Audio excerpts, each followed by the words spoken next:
Guys, finally nandito na po si Miss Karen from the Philippines. So welcome po sa UAE. Thank you, sir. So kitang-kita ko masaya si Miss Karen. Miss Karen, kamusta naman yung biyahe niyo?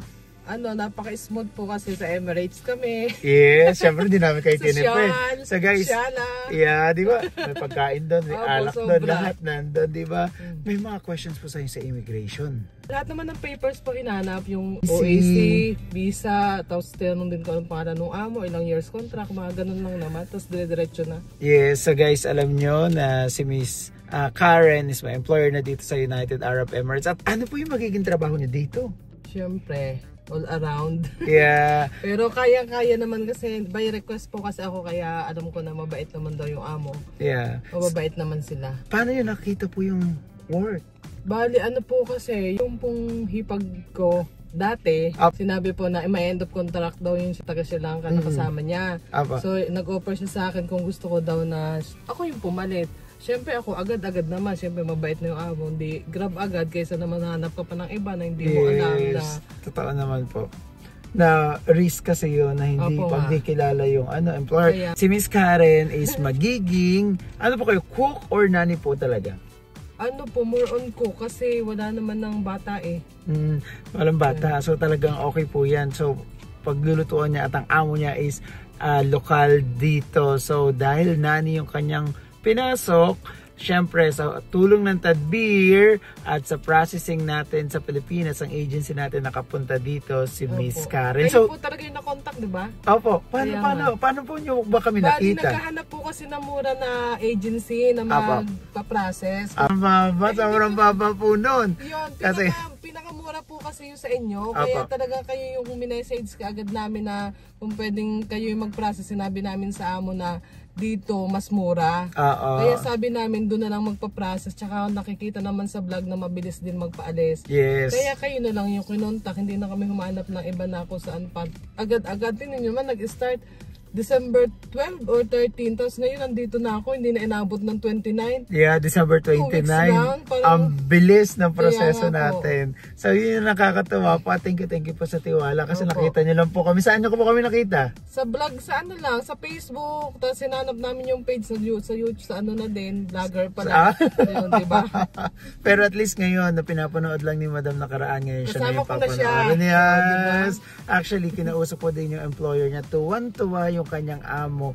Kasi sobrang bilis yun ng process. Kasi ang sinabi namin sa kanya, 45 days talaga yung process. So, anong nangyari? Start December 12, 29, December 29 pa lang yun. So, ilang days pa lang. Di ba ganun kabilis? Parang ayoko pa nga sana kaya ng no choice kasi kailangan na nung amo. Nagbayad ng ng mababa naman, ng processing fee lahat. Eh, saan ka ba? Eh, di, na agad. Kasi atras pa ako, mama, hindi na ako makuha. At kayo ba, mayroon kayo binayaran sa Pinas? Wala po. Kahit diba?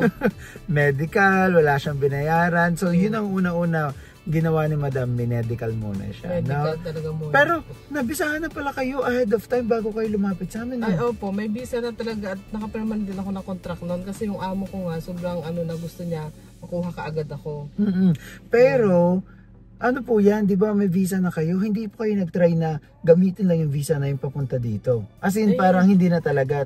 Hindi po kasi, yung gusto din kasi nung amo, yung way talaga na legal yung pag-process talaga ng papers. And mamaya ma-upload pa kung ano-anong proseso. Sayang yung pera, di ba? Kaya nga, naghanap ng kayo natagpuan. Di sobrang salamat kasi napakabilis talaga at legal na legal. So, totoo po.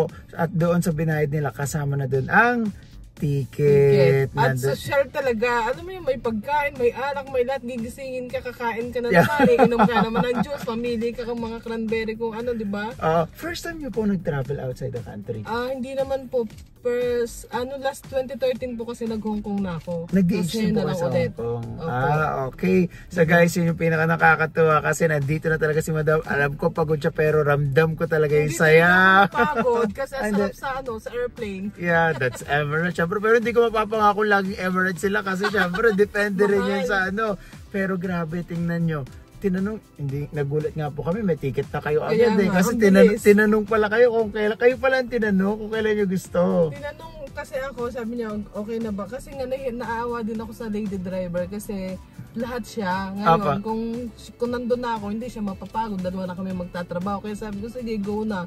Kahit gusto ko pang doon mag-New Year. Kaya lang, yung amo, syempre nakakahiya sa amo na fully paid agad. Tapos para makuha ako, tapos magpapadelay ako. Hindi na lang. Totoo kaya sabi naman. ko, go na agad-agad. Kaya mo, pag, halimbawa, nag-final PT ako ngayon yung sa dugo, kinabukasan na, alis na. Grabe po, kasi no? agad-agad na. Ngayon na ba talaga? Parang gano'n. So, ano ngayon, December 30 ang dating niya, 29 siya umalis dun sa 30. So, bukas, New Year dito, mag-New Year si Madam sa UAE. So, 2025 is naging, pinapangarap niya din po ba talagang pumunta dito sa UAE? Ay, opo naman, parang start na, kasi ang dami ko ng mga kaibigan nandito, nasabi ko sana, payagan pa minsan-minsan, kahit totally walang day off, mabait naman daw yung amo, pwede naman daw magpaalam. Yun, talagang gusto ko talagang pumunta kasi open nga daw. Tulad kanina may mga nakausap ako sa airplane. Sabi, masaya dito, te. Sabi niya, welcome, kanda ganun sila lahat. Yeah, actually, maganda daw talaga. Madami talagang pangarap na pumunta dito sa United Arab Emirates. So kung kayo guys, gusto nyo pumunta dito sa UAE, actually, nagbibigay na rin kami. Kayo actually yung first na nani na pinrocess namin. Gano'n. Lagi ang pinaprocess namin mga skilled worker, pero iba po kasi yon sa skilled. Pero kayo, so tinry namin, kaya binigyan din namin kayo ng magandang presyo. So dahil okay yung proseso na ginawa namin sa inyo, so po-promote namin to na sana lahat ng gusto magtrabaho as a nani dito sa United Arab Emirates, they can contact us kasi pwede din namin silang bigyan ng trabaho. Pero yung mga nani na meron ng employer katulad nyo na gusto lang kuhanin, gusto lang ko-process, pwede din natin gawin yan. So, marirecommend nyo po ba yung company namin sa lahat? Siyempre, of course naman. Sabi ko nga, ang bilis-bilis, tsaka pinakamura pa kahit magtingin kayo sa kung saan-saang agency or yung mga nagpa-process dito kasi ito lang talaga yung pinakamura. Maganda din yung agency sa Pilipinas na dun sila nakatay at mabilis din mag-process.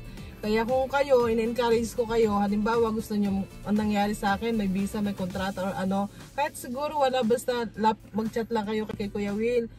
Mas mabilis talaga mapaprocess ko sa kanila. Tsaka wala kang babayadan. Promise. At partida. Holiday pa sa Pinas. Di ba? Hindi kasi December. Pasko, kung ano. Pero paano pa kung hindi holiday pala? Mas mabilis Mas mabilis. Baka kasi dito na po kayo. Kasi nagsarado po sila ng mga holiday. Totoo po. Pero itong walang placement fee po natin is only for nani. Yung mga nani na under talaga dun sa tao, sila yung mga walang babayaran. So napakaswerte nyo din po kasi hindi din kayo pinagbayad talaga ng employer nyo kaya sa kinausap kayo, di ba?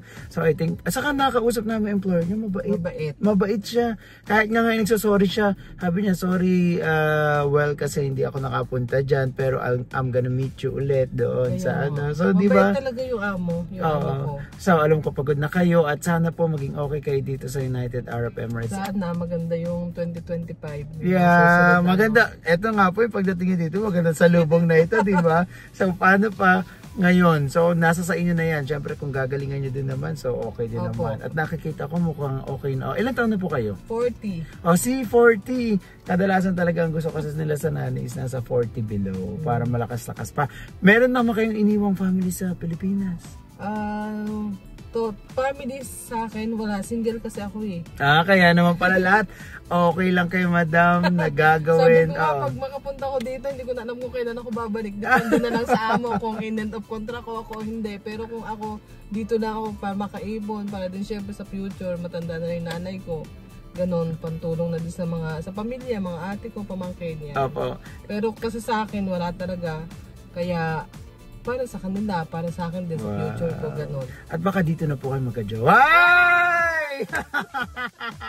So syempre doon, dito, madami-dami po dito. Pero feeling ko wala kasi syempre makukulong ako doon. O diba, sa bagay may labas-labas. Anong ginagawa ng chat-chat, diba? Yeah! Pag gusto, may paraan. Saka yan kadalasan yung mga nagiging problema ng mga dito pag nagka-jowa na. Ay! Walang gano'n. Pero sana trabaho. Trabaho pero wag nang kakalimutan sa sarili. Ay! Kaya nga.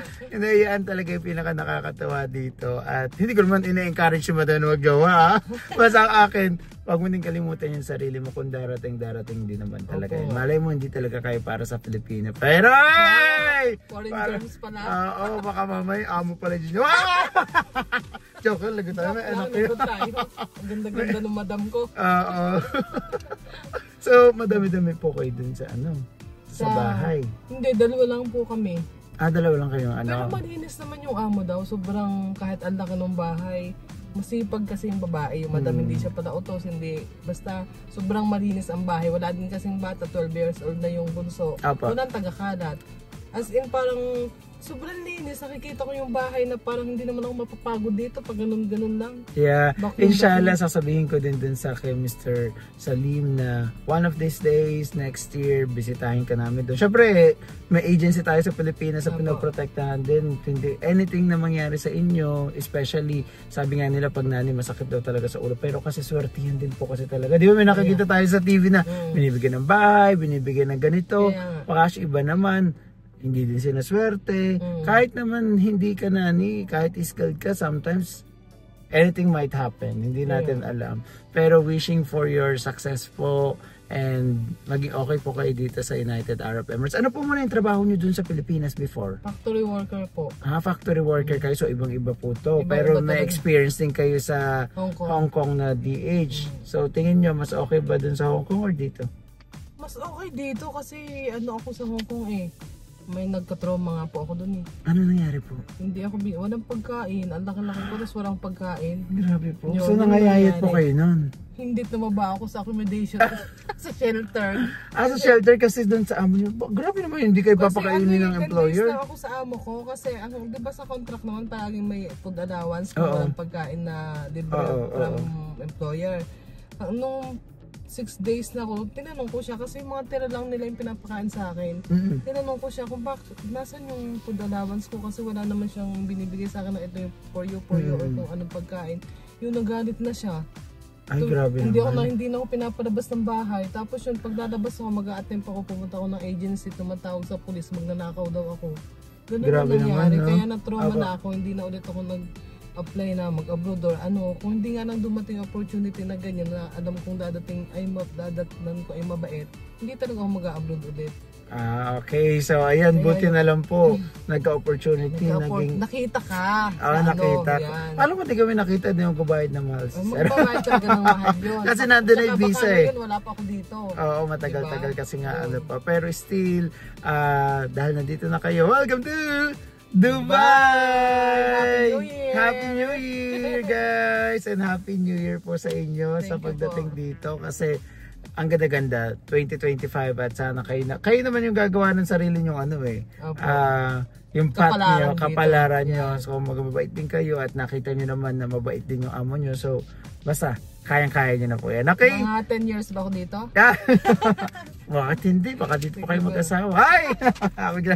Sige po, thank you po na maraming. Pasensya na po at ang traffic ngayon at ang aga on time ang Emirates talaga. Diba? Wala pang tulog kasi time check parang 1:00 na ngayon. Ayan, 2 na pala. So alas 6 na sa Pilipinas. So maaga. So nandito, ang pinasundo sa kanya yung driver pa na Pilipina. Nakakilala nyo po, no? Kasi tinanong ko yung si Miss Seth nakaraan. Sabi niya baka hindi daw siya sumundo. Pero dahil hindi nga pwede si Mr. Salim, si Miss Karen. Okay, so thank you po guys. Bye-bye. Thank you Miss Karen. Bye.